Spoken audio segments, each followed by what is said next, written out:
भगवान सत्य हैं।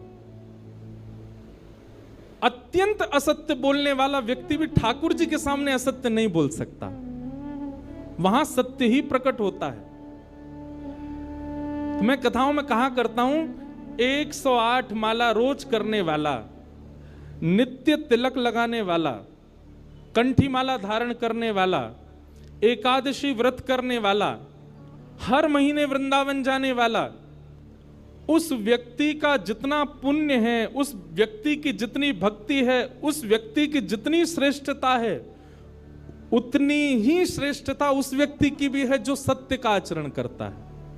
भले ही वो तिलक नहीं लगाता है, भले ही वो एकादशी नहीं रखता है, भले ही वो कंठी नहीं पहन पाता, भले ही वो वृंदावन नहीं जा पाता, पर सत्य वचन बोलता है, सत्य का आचरण करता है। ऐसा व्यक्ति भी पुण्यात्मा है, ऐसा व्यक्ति भी साधक है। क्यों? वो सत्य की उपासना कर रहा है। तो भगवान का पहला स्वरूप क्या है? सत्य। वे सत्य हैं। और कैसे सत्य हैं? बोले त्रिकालाबाधित सत्य हैं। जब हम नहीं थे वृंदावन तब भी था, आज हम हैं वृंदावन आज भी है, हम नहीं रहेंगे वृंदावन बिहारी लाल, कुंज बिहारी लाल, राधा रमन लाल तब भी रहेंगे। अरे जब ये स्वरूप प्रकट नहीं हुए थे वृंदावन तब भी था। वृंदावन कोई ब्रह्मा की बनाई कृति नहीं है। वृंदावन को तो हमारी श्यामा जी ने अपने स्वयं के निज कर से बनाया है। वृंदावन का एक एक कण, वृंदावन में एक एक पौधा, वृंदावन की एक एक गली कूचा, वृंदावन की एक एक वस्तु श्री जी ने पधराई है। इसलिए उसके प्रति कभी दुर्भावना नहीं लानी चाहिए चित्त में।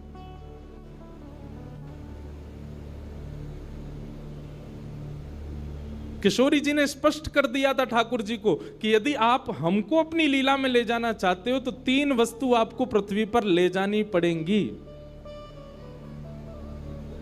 यत्र वृंदावनम नास्ति यत्र नो यमुना नदी यत्र गोवर्धनम नास्ति तत्र नो रमते मनः।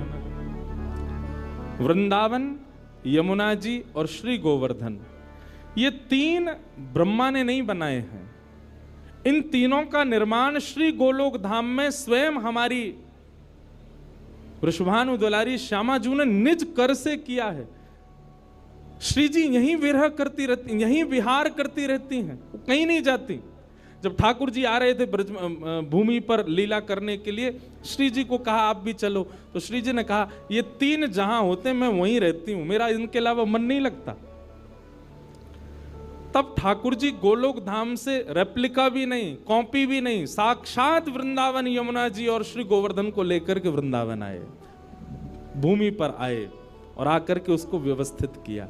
तब हमारी किशोरी जी पधारी,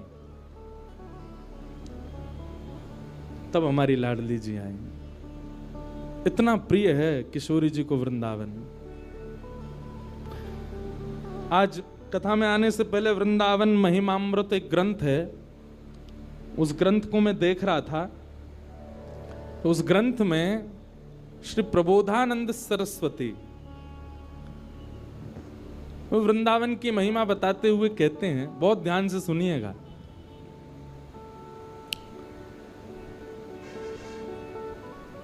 इस दुनिया में सबसे बड़ा आश्चर्य क्या है?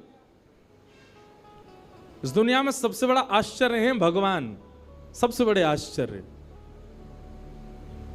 और उन आश्चर्य रूपी भगवान ने दुनिया बनाई तो निश्चित है कि दुनिया भी आश्चर्य रूप से भरपूर है। वो 7 वंडर्स नहीं, 7 आश्चर्य नहीं जो लोग देखने जाते हैं, पर दुनिया में हर वस्तु, मैं भी आश्चर्य हूं, आप भी आश्चर्य हो, हम सब आश्चर्य हैं। क्यों? क्योंकि हमको आश्चर्य रूपी भगवान ने बनाया है। आश्चर्य का मतलब समझते हैं ना? आश्चर्य रूपी भगवान ने सृष्टि को बनाया तो निश्चित है कि सृष्टि आश्चर्यजनक है। आश्चर्यजनक भगवान ने आश्चर्यजनक सृष्टि को बनाया, पर ऐसे आश्चर्यजनक भगवान जिनको देख के ब्रह्मा भी आश्चर्यचकित हो जाता है, वह श्री कृष्ण भी वृंदावन को देख करके आश्चर्य में रहते हैं। वह श्री जी भी वृंदावन को देख करके आश्चर्य में रहती हैं। वह सब सखियां भी, बलराम जी भी, ये सब वृंदावन को देख करके आश्चर्य में रहते हैं कि ये कैसा है। श्रीमद् भागवत में केवल वृंदावन के लिए लिखा है, वृंदावनम संप्रविश्य सर्वकाल सुखावम।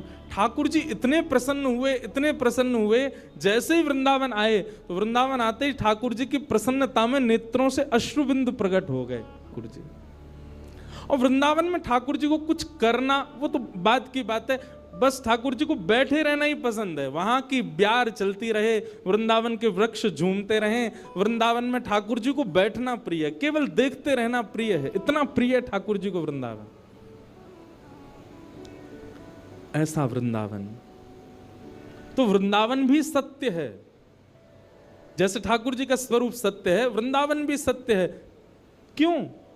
हजारों लोग वृंदावन जाते हैं और सबके चित्त में वृंदावन ऐसे घर करके बैठ जाता है। जो एक बार जावे, वृंदावन में भीड़ खूब, वृंदावन में व्यवस्था इतनी ज्यादा नहीं है, वृंदावन में प्रशासन के इतने वो हैं, बिहारी जी भी अगर दर्शन करना हो तो बहुत योजनाएं बनानी पड़ती, पर फिर भी वृंदावन सबको इतना प्रिय क्यों है? क्योंकि वह वृंदावन ठाकुर जी को अति प्रिय है। इसलिए जब वृंदावन रसामृत पद लिखा गया तो उस पद की प्रथम पंक्ति में यही शब्द आए, श्यामा हृदय कमल सो प्रगट्यो। हम विश्राम में पूरा गाएंगे, पर अभी एक भाव है, श्यामा हृदय कमल सो प्रगट्यो, श्याम हृदय को भाई, वृंदावन प्यारो वृंदावन, श्री वृंदावन मेरो वृंदावन।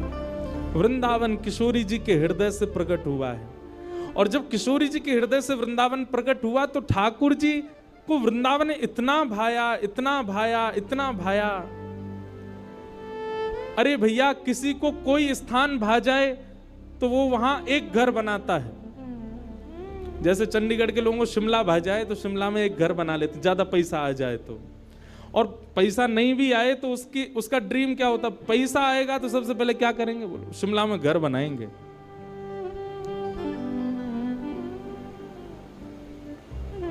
और कौन सी जगह कल जो हम देख रहे थे, आपके घर से जो दिखती है, कौन सी जगह है वो है? कसौली, वहां घर बनाएंगे। किसी को कोई स्थान भा जाए तो वहां एक घर बनाने की सबका ड्रीम होता है। पहाड़ पर तो विशेष रूप से। हमारे ठाकुर जी ने वृंदावन में 5000 घर बनाए। कितने? 5000 से ज्यादा मंदिर हैं वृंदावन में।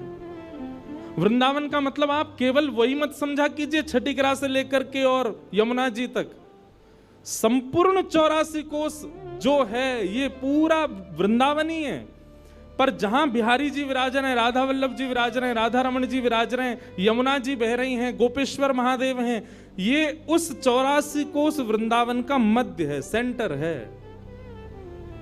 बाकी वृंदावन तो पूरा 84 कोस का है। संपूर्ण 84 कोस में 5000 से ज्यादा मंदिर है। मंदिर मतलब ठाकुर जी ने घर बनाए हैं। इतना प्रिय है ठाकुर जी को वृंदावन। और जो ठाकुर वृंदावन से चले भी गए, मदन मोहन जी, गोपीनाथ जी, गोविंद देव जी, वो जहां जाके विराजे वृंदावन वहां प्रकट कर लिया। आप कभी जयपुर जाइए, जयपुर में गोविंद देव जी जाइए, आपको ऐसा लगेगा ही नहीं कि आप राजस्थान में हो, ऐसा लगेगा वृंदावन में ही है। मदन मोहन जी बिहरत निस दिन कुंज गलन में, ब्रज जन मन सुख धाम, मदन मोहन को रूप निरख के, सनातन बलि बलि जाए, वृंदावन प्यारो। मदन मोहन जी, सनातन गोस्वामी ने इनको प्रकट किया। मदन मोहन जी भी पहले जयपुर में ही विराजते थे। गोपीनाथ जी, गोविंद देव जी और श्री मदन मोहन जी तीनों जयपुर में ही थे। बहुत ध्यान से सुनिए सब लोग। तो जयपुर के राजा की पुत्री मदन मोहन जी की सेवा करती थी। मदन मोहन जी कोई लाड़ लड़ाती, पूरे दिन उन्हीं को सजाती रहती, उन्हीं का श्रृंगार करती, सेवा करती। राजा स्वयं गोविंद देव जी की सेवा करते और उनकी जो पत्नी थी वो गोपीनाथ जी, मतलब पूरा परिवार ही तीनों ठाकुर की सेवा करते थे। अलग अलग भवन में, अलग अलग महलों में ठाकुर जी विराजते थे। तो राजा की पुत्री का विवाह हुआ करौली राजस्थान में, जहां मदन मोहन जी अभी विराजते हैं। तो राजा की पुत्री का जब विवाह हुआ तो पुत्री से राजा ने कहा, बिटिया ये बताओ तुम्हारा विवाह है, तुमको हम दहेज में क्या दें? वैसे तो हमने सब दिया, लेकिन फिर भी तुम्हारी कोई इच्छा हो तो मांगो। उसने कहा, पिताजी मुझे सबसे ज्यादा प्रेम श्री मदन मोहन जी से है। आप माता जी और पूरा परिवार गोविंद देव जी, गोपीनाथ जी की सेवा किया करो। मदन मोहन जी को मैं ले जाऊं अपने साथ, अपने ससुराल में इनकी सेवा करूंगी।